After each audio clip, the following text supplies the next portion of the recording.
Don't you dare pretend you didn't know what you were doing! My mom screamed into the phone, her voice so loud I had to hold it away from my ear. We're family! You can't just abandon us because your feelings got hurt. I sat there in my home office, staring at the April rain hitting the windows of my Burlington townhouse, feeling a strange mix of numbness and rage. Everything I thought I knew about my family had just crumbled before my eyes, all because of a simple text message my brother Kevin had accidentally sent to our family group chat instead of the secret one he shared with our parents. My name is Jordan Wright. I'm 35 years old, and until yesterday I thought I was just being a good daughter by helping my parents with their retirement expenses. I'd built a successful marketing consulting business from scratch after college, and when it really took off 5 years ago, I started sending my parents extra money each month. They'd always struggled financially, and I wanted to make sure they could enjoy their retirement without worrying about basic expenses. What I didn't know was how they really saw me. The family ATM just sent another $3,000, my brother had texted, followed by my dad's response. LMAO, keep that gravy train running. She's too stupid to realize we're using her. Then my mother, just bought those golf clubs your father wanted. Jordan would flip if she knew her money was going to those instead of medication. The screenshots kept coming, years of conversations about how to manipulate me, how to play on my sympathies, how to extract more money. I couldn't breathe as I scrolled through message after message. Kevin quickly tried to delete them, but it was too late. I'd seen everything. 3 years of them laughing at my generosity, planning expensive vacations while telling me they couldn't afford their medications, upgrading their cars while claiming their heating bill was overwhelming their budget. For the last day, my phone had been blowing up with texts and calls from my family. My dad swore they were just joking around. My mom said I was taking things out of context. Kevin claimed he was just going along with it, to stay on our parents' good side. But their own words had exposed the ugly truth. The rain intensified outside, matching the storm raging inside me. I'd been financing their comfortable retirement for years, thinking I was helping them survive. Meanwhile, they'd been living it up, laughing at how easily they could manipulate their stupid, successful daughter. The betrayal cut deeper than I could have imagined. A sharp knock interrupted my thoughts. I crossed to the door, still clutching my phone, and looked through the peephole. Kevin stood on my porch, soaking wet, his expression pleading. I felt my jaw tighten. I wasn't ready for this conversation, but maybe it was time to hear what he had to say. After all, I had some things to say too. I opened the door but blocked the entrance. What do you want? Kevin looked miserable, rain dripping from his hair. Jordan, please.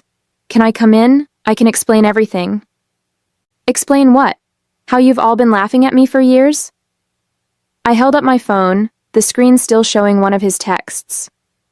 Just told Jordan Dad needs dental surgery. Ka-ching. It's not what it looks like, Kevin pleaded, his voice cracking. Mom and Dad, they started it and I just went along with it. So you were just following orders? Like some kind of financial Nazi? The words came out harsher than I'd intended, but I couldn't stop myself. I've been sending $3,000 every month, Kevin. That's $36,000 a year. For 5 years. Do you know what that adds up to? Kevin looked down. I know it's a lot. $180,000, Kevin.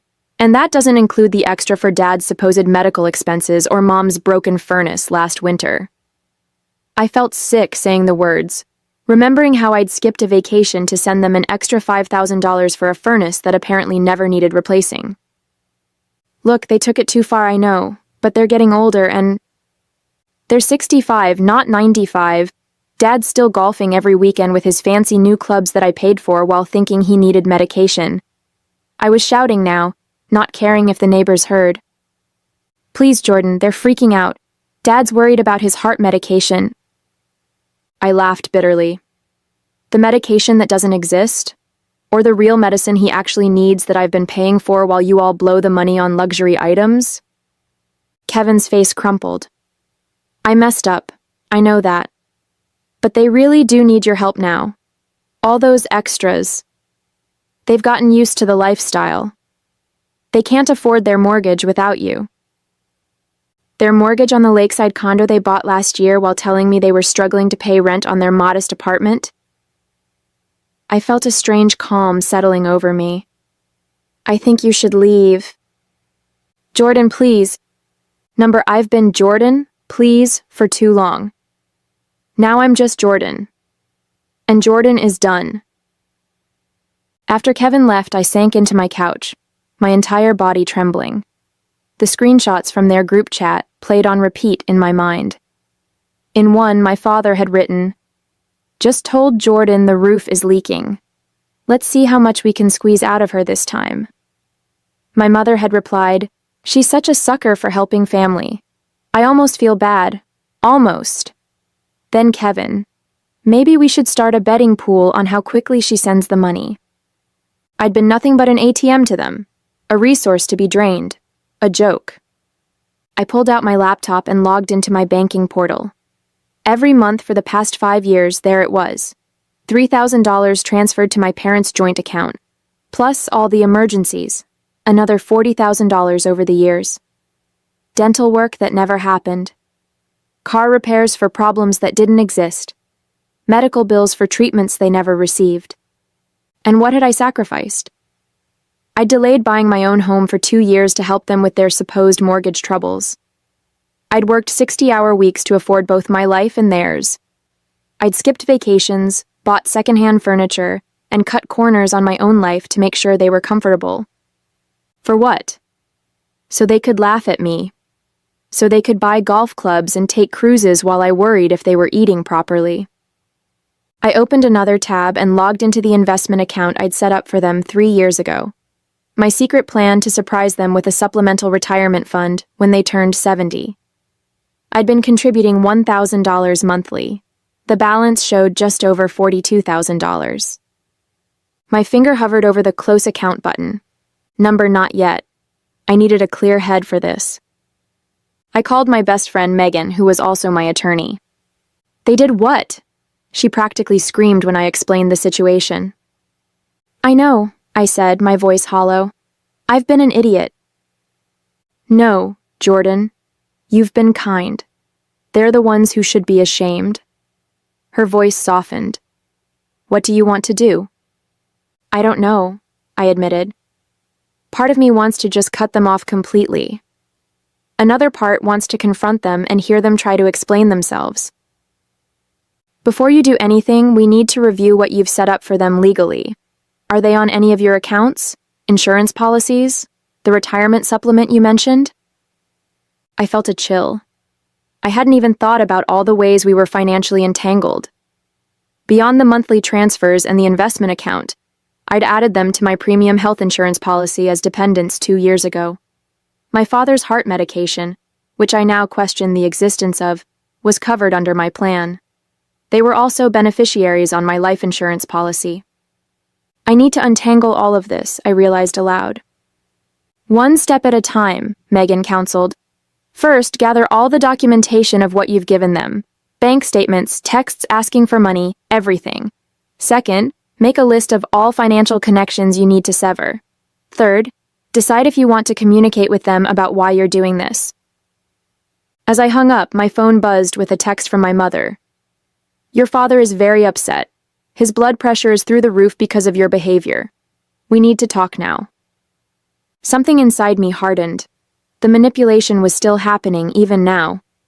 They still thought I would fold, that I would come running the moment they mentioned a health concern. Not anymore. I opened my laptop again and began taking screenshots of every monthly transfer. Then I started a document titled Family Financial Support, 5 years, and began listing every dollar, every supposed emergency, every sacrifice I'd made. By the time I finished, the document was 12 pages long and the truth was inescapable. I wasn't just hurt, I was done. The next morning, I woke up with a clarity I hadn't felt in years. My path forward was suddenly crystal clear. Before doubt could creep in, I called into work, telling my assistant I needed a personal day. This would require my full attention. "Jordan Wright speaking," I answered when my phone rang 20 minutes later. "Ms. Wright, this is Samuel from Vermont Community Bank. I'm returning your call about closing an investment account. Yes, thank you for getting back to me so quickly. I took a deep breath. I need to close the supplemental retirement account I set up for Robert and Patricia Wright. I see. May I ask if there's a problem with the account? No problem with the account, I said. Just a problem with the intended recipients. After confirming my identity and authority over the account, Samuel walked me through the process. Since I was the sole controller of the account, it had been intended as a gift. I could close it without my parents' knowledge or consent. The $42,680 would be transferred back to my primary account within 3 business days. Is there anything else I can help you with today, Ms. Wright? Actually, yes. I'd like to cancel all recurring transfers to the joint account belonging to Robert and Patricia Wright. Those are currently set at $3,000 monthly, correct? Correct? My voice didn't waver. I'd like that stopped immediately. Step 1 complete. Next, I called my health insurance provider. This one was trickier. Mid-year changes to dependents required a qualifying life event, and discovering your parents have been scamming you wasn't on their list. But after explaining my situation to a sympathetic representative named Miguel, he found a solution. Since they have their own residence and you no longer provide more than 50% of their financial support, we can process this as a change in dependent status, he explained.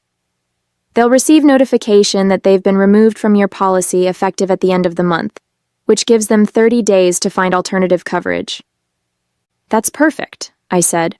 Thank you for understanding.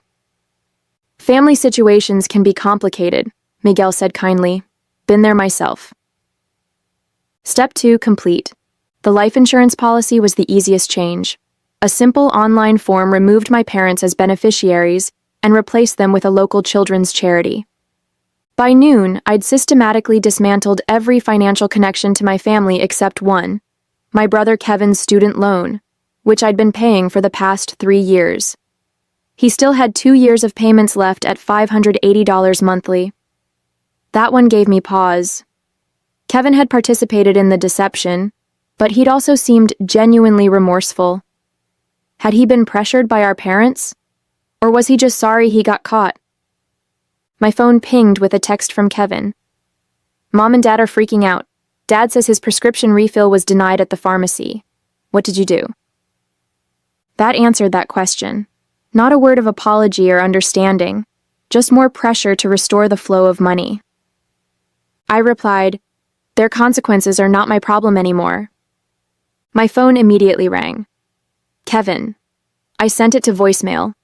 Instead, I opened my email and composed a formal letter to my parents, attaching the 12-page document I'd created the night before. I titled it simply, Financial Support Provided, 2018 to 2023. The email read, Robert and Patricia, attached is a comprehensive accounting of the financial support I have provided over the past 5 years, totaling $221,865. This includes monthly transfers, emergency funds, medical expenses, and the supplemental retirement account I established for you. As of today, all recurring transfers have been stopped.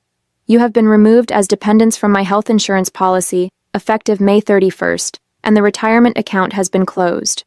Your duplicity has been documented with screenshots of your own messages, revealing how you have systematically manipulated and deceived me while mocking my generosity. Do not contact me again unless it is to repay what you have taken under false pretenses.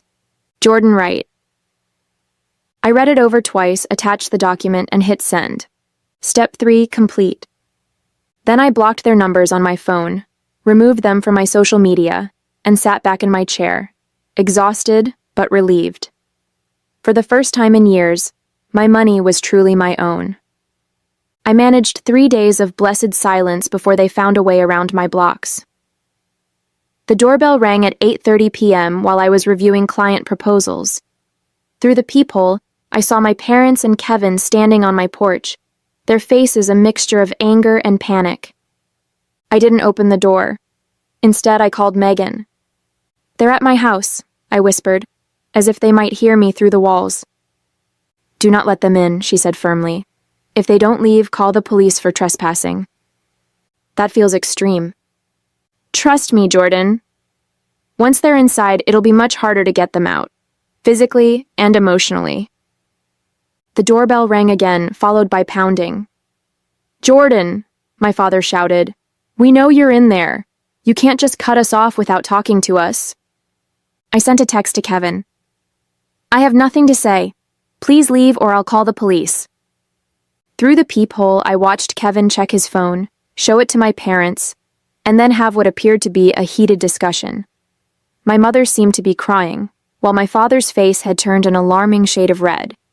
Eventually, they left, but not before my father shouted, "You're going to regret this, Jordan. We're family. You can't just abandon us." The irony of him using the word abandon wasn't lost on me. They'd abandoned any pretense of loving me years ago, seeing me only as a resource to exploit. The next morning, the emails started. My mother wrote a lengthy guilt trip about my father's health declining without his medication. My father sent a terse message demanding I stop this childish behavior immediately. Kevin pleaded that our parents couldn't afford their mortgage payment without my help. I forwarded each one to Megan without responding to them. 3 days later, I received a certified letter from my parents. Inside was a handwritten note from my mother. "Jordan, we don't understand why you're punishing us like this. Yes, we made some jokes in poor taste, but that's what families do. Your father's heart medication is $450 per month without insurance. Our mortgage is due next week, and we can't cover it without your help. We might lose our condo. Is that what you want? For your elderly parents to be homeless? Please stop this cruelty and talk to us." I nearly laughed at the elderly comment. They were both 65 and in good health. My father's golf game had never been better, according to the country club photos Kevin had accidentally included in one of those fateful screenshots. I called the pharmacy where my father filled his prescriptions, pretending to be my mother. "I'm calling about my husband Robert Wright's heart medication. What's the cost without insurance?" "Let me check," the pharmacist said. After a moment, "It's $42 for a 30-day supply, Mrs. Wright." "Not $450. Another lie. That evening, Kevin showed up at my office as I was leaving. He looked terrible, dark circles under his eyes, clothes rumpled. "Jordan, please," he said, stepping in front of me. "They're falling apart. Dad's talking about bankruptcy." "That's not my problem," I replied, trying to step around him. "How can you be so cold? They're our parents." "Are they? Because real parents don't exploit their children. Real parents don't laugh behind their kids' backs about how stupid and gullible they are. They made mistakes, but—" "No," I cut him off. "A mistake is forgetting a birthday. What they did was calculated and cruel. For years, Kevin. Years. The condo is going into foreclosure. They can't make the payments without you." I felt a momentary pang of guilt, but then remembered a screenshot. Just convinced Jordan we're struggling with rent. Meanwhile, we're closing on the lake condo next week. Cheers. "They shouldn't have bought a place they couldn't afford," I said flatly. "What about Dad's medication? The prescription that costs $42, not $450? He can get a job at Walmart if he needs to cover that." Kevin's eyes widened. "How did you—" "I did my research. No more lies, Kevin." I walked past him to my car. "Tell them to look into government assistance programs. That's what they're there for." "Jordan," he called after me. "They're talking about moving in with me. I can't handle that." I turned back. "That sounds like a you problem, Kevin. Welcome to consequences." 2 weeks after cutting my family off, I was sitting in a therapy session I'd finally scheduled for myself. Dr. Bennett, a woman in her 50s with kind eyes and a no-nonsense demeanor, listened as I recounted the whole sordid story. "Every day I swing between feeling strong and feeling horrible," I admitted. "Like yesterday, I found out from a mutual friend that my parents had to cancel their country club membership. I actually felt guilty about it for hours." "That's normal, doctor," Bennett said. "You're grieving the family you thought you had. That includes grieving the role you played as their supporter." But they didn't deserve my support. They were using me. Both things can be true at once. They didn't deserve your support, and you can still feel loss about no longer providing it. I pondered that while Dr. Bennett continued. The role of family provider clearly became part of your identity. Now you're redefining who you are without that role. I hadn't thought about it that way, but she was right. For 5 years, I'd tied my self-worth to being the successful daughter who could support her parents. Who was I now? As I was leaving my session, I received an unexpected call from my Uncle Pete, my father's brother who lived across the country in Oregon. We weren't close, but I answered out of curiosity. Jordan? It's your Uncle Pete. I just got a strange call from your father asking if he and your mother could come live with us for a while. He said you'd cut them off financially and they were about to lose their home. Is that true? I sighed. It's complicated, Uncle Pete. I figured. Your dad has always had a talent for selective storytelling. His tone was dry. Want to tell me your side? So I did, explaining everything from the screenshots to the lies about medical expenses. When I finished, there was a long silence. I'm not surprised, he finally said. Your father tried to pull similar stunts with me years ago. It's why we're not close. I refused to fund his lifestyle. You knew? I felt a wave of betrayal all over again. Why didn't you warn me? Would you have believed me? They had you convinced they were struggling and you were their hero. Sometimes people have to discover the truth themselves. He was right. I wouldn't have believed him. For what it's worth, he added, I told your father I wouldn't take them in. I suggested they downsize and live within their means. He hung up on me. After we disconnected, I felt strangely validated. I wasn't crazy for cutting them off. I wasn't a horrible daughter. I was just the latest target of their manipulation, and I'd finally wised up. That evening, I received a text from Kevin from a new number. Mom and Dad are moving into my spare room next week. They're selling the condo. Dad's furious about it. I can't believe this is happening. I didn't respond. 3 days later, another text. The condo is on the market. Dad's car got repossessed yesterday. This is getting really bad. I almost texted back, almost asked if they needed help with moving expenses. But then I remembered a particular screenshot where Kevin had written, Jordan just asked if Dad was doing okay after his doctor's appointment, for the heart issue that doesn't exist. Ha ha ha ha ha ha. They'd made their choices. Now they were living with the consequences. Week 3 brought an email from a name I didn't recognize. The subject line, Message from your parents. Apparently, they'd enlisted a family friend to reach out since I'd blocked them everywhere. The message detailed how they'd been forced to sell most of their furniture, how my father's health was deteriorating from the stress, and how they'd had to apply for food stamps, something my proud father considered humiliating. The email concluded, They just want a chance to talk to you, to explain and apologize. I considered it for all of 5 seconds before hitting delete. Their idea of an apology would be whatever they thought might turn the money faucet back on. I was done being manipulated, done being their ATM. For the first time in years, my money was going toward my future, not their pretend emergencies. The guilt was fading, replaced by something unexpected. Freedom. 6 months after I'd cut off all contact, I arrived home from a business trip to find my parents sitting on my porch steps. My father had lost weight, and my mother's carefully maintained highlights had grown out, revealing gray roots. They were both wearing clothes I didn't recognize, cheaper looking than their usual attire. My instinct was to turn around and drive away. But Dr. Bennett and I had discussed this possibility in therapy. I was stronger now.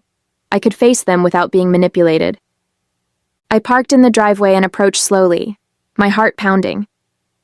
What are you doing here? Jordan, my mother's voice cracked. Please, we just want to talk. We've learned our lesson, my father added. These past months have been hell. I unlocked my door. You have 5 minutes. Inside, they perched awkwardly on my couch while I remained standing, arms crossed. We're sorry, my mother began. We never should have taken advantage of your generosity. My father nodded. We've lost everything. The condo, the car, our savings. We had to move in with Kevin, and his place is so small. Your mother has to sleep on a pull-out couch. The country club revoked our membership, my mother added. All our friends there. They don't call anymore. My medication costs have been terrible without your insurance, my father continued. Medicare doesn't cover everything. I listened to them list everything they'd lost, waiting for an actual apology. It never came. There was no, "We're sorry we hurt you," or "We were wrong to mock you." Just a catalog of their hardships and implied blame that I had caused them. Is that it? I asked when they finally fell silent. We want to make things right, my mother said. We've really suffered, Jordan. We've learned our lesson. What lesson would that be? They exchanged glances. That we shouldn't have taken you for granted, my father finally said. Translation. They should have been more careful about getting caught. No, I said softly. You haven't learned anything. What do you mean? My mother asked, her voice rising slightly. We came all this way to apologize. No, you came all this way to tell me how much you've suffered without my money. Not once have you acknowledged how your betrayal made me feel. We said we're sorry, my father protested. For getting caught, maybe. Not for what you did. I took a deep breath. In the past 6 months, I've thought a lot about what a healthy family looks like. It's not this. It's not treating your child like an ATM and mocking her behind her back. My mother's face hardened. So you're just going to keep punishing us? Over a few jokes? This isn't punishment. This is me protecting myself from people who've shown they don't have my best interests at heart. We're your parents, my father said, as if that explained everything. And I was your daughter, not your personal bank. I moved toward the door, opening it. I wish you well, I really do. I hope you find a way to live comfortably within your means, but I can't be part of your lives anymore. You can't mean that, my mother whispered, tears forming. We need you. That's the problem. You don't need me. You need what I can provide. There's a difference. My father stood, anger replacing his earlier contrition. So that's it? After everything we've done for you? What exactly have you done for me, Dad? Besides take and take and take? He had no answer. As they walked out the door, my mother turned back. You'll regret this, Jordan. Family is all you have in the end. I shook my head. No, Mom. Family is supposed to be the people who love you unconditionally. I've built that family with my friends. What you offered was just a transaction. I closed the door and leaned against it, listening to their footsteps retreat down the path. I expected to feel guilt or grief. Instead, I felt an overwhelming sense of peace. The ATM was permanently closed, and for the first time in my adult life, I was truly free.